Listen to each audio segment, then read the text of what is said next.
Butakah mata Hamzah?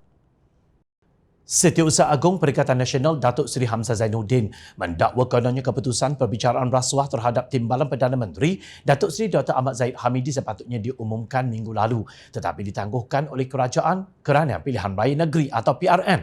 Bercakap dalam satu ceramah di Taman Medan Petaling Jaya malam tadi, Hamzah mendakwa Perdana Menteri Datuk Seri Anwar Ibrahim adalah dalang di sebalik penangguhan tersebut. Macam-macam hoi ya hoi, hari ini dia lupa orang yang dia kata rasuah duduk sebelah dia tu. Bila Anwar kata kita akan tentang rasuah habis-habisan, akan pastikan yang rasuah kita akan masukkan ke dalam, saya tengok TPM moyok. Bila sampai masa nak buat keputusan kes Zahid Mahkamah Tangguh, kami nak bagi tahu kepada kamu keputusan yang sepatutnya dibuat minggu lepas itu ditangguhkan. Anwar takut kalau keputusan TPM salah masuk ke dalam penjara, orang UMNO marah dia, kerajaan jatuh. Kalau tak bersalah, rakyat marah pun dia jatuh. Kata Hamzah di hadapan kira-kira 100 orang.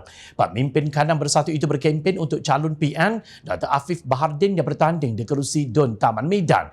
Hamzah dipercayai merujuk kepada penangguhan perbicaraan kes Zahid yang membabitkan Yayasan Akal Budi berikutan Timbalan Perdana Menteri itu perlu menghadiri mesyuarat Kabinet minggu lalu. Bagaimanapun ia bukan keputusan seperti yang didakwa Hamzah kerana kes itu masih dalam peringkat pembelaan di Mahkamah Tinggi Kuala Lumpur dan masih belum diputuskan. Alahai Hamzah, mungkin beliau rasa semua orang macam beliau bila ada kuasa, mempergunakan kuasa sesuka hati ketika menjadi Menteri Dalam Negeri.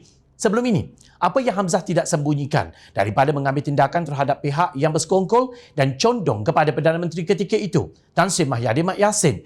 Jom Channel sebenarnya sangat rasa kagum dengan kebolehan Hamzah menilik dan meramal apa yang bakal berlaku dalam rumah tangga orang lain. Namun adalah lebih baik rasanya jika Hamzah menggunakan kebolehan itu untuk menilik dan meramalkan ke mana menghilangnya menantu Mahyadin yang kini kecoh diperkatakan. Pengerusi Perikatan Nasional PN Mahyadin pula dilihat enggan mengulas berhubung menantunya Muhammad Adlan Berhan yang sedang dikesan SPRM. No comment katanya, seperti dipetik Sinar Harian. Mahyadin berkata demikian ketika ditemui pemberita ketika membantu kempen calon PN di DUN Batu Tiga Rina Harun di Shah Alam semalam. Berbagai usaha telah dilakukan oleh SPRM termasuk berhubung terus dengan kedua-dua penama dan peguam masing-masing, namun mereka masih gagal menghadirkan diri ke pejabat SPRM.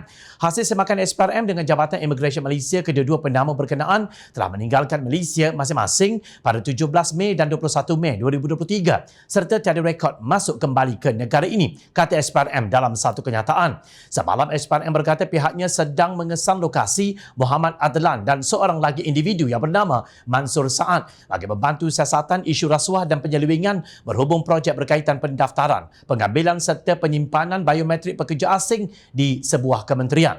Pada Februari lalu, Mahyadin bermati-matian menafikan sebarang penglibatan ketika beliau menjadi Perdana Menteri dalam pemberian kontrak yang didakwa ada kaitan dengan menantu kesayangannya itu. Saya sebagai Perdana Menteri pada masa itu sama sekali tidak terlibat dalam proses penganugerahan kontrak NIISE kepada Iris Corporation Berhad yang dijalankan secara tender terbuka, kata Mahyadin pada 9 Februari. Beliau juga berkata tiada ahli keluarganya mempunyai hubungan dalam Iris Corporation Berhad sama ada sebagai pengarah syarikat atau pemegang saham. Namun jika semua ini benar, di mana Muhammad Adlan Berhad? Jika tidak buat salah, kenapa perlu lari ke luar negara sehingga tidak dapat dikesan? Kenapa Mahyadin kata no comment ketika ditanya wartawan tentang menantunya itu? Sebab beliau bimbang akan memberi kesan dalam PRN tidak lama lagi. Almaklumlah, slogan bersih dan stabil atau BEST yang kononnya di bawah PN dilihat hanya sekadar slogan dan tulisan sahaja. Hakikatnya kotor dan berbau busuk. Kepada Hamzah pula demi memperlihatkan keburukan perjuangan orang lain, jangan hanya tahu melihat kuman di seberang laut, sedangkan gajah bergelimpangan di depan mata, anda buat buta.